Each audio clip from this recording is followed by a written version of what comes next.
Our next guest is here.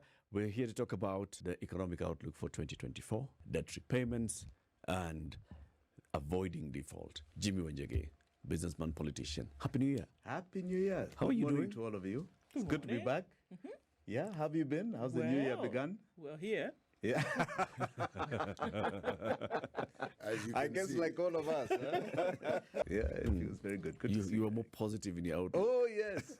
About life in general, yes. Oh, yes. Very oh, yes. good. About Kenya, that we'll talk about. Yeah.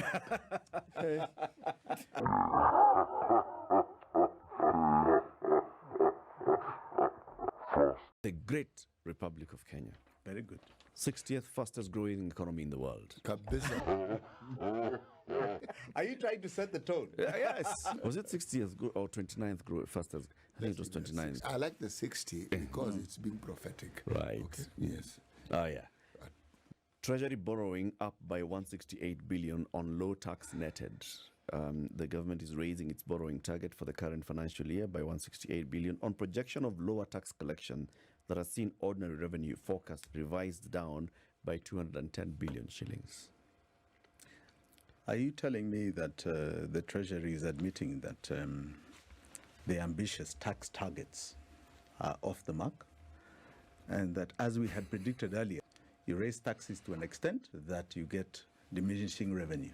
You cannot raise 2 billion shillings in 1 year and then the next one you expect to raise 3 billion shillings, miraculously growing it by 3 trillion.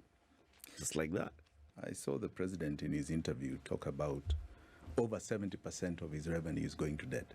What you're admitting, in fact, our figure now is about 78%, and that we are going to face the crisis we have been predicting over 1 year now, which is the crisis of default.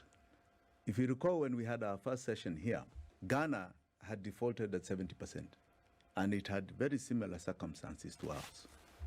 Very similar. And we have the head of state admitting that that is where we are today, over 70%. Sri Lanka collapsed towards 90%.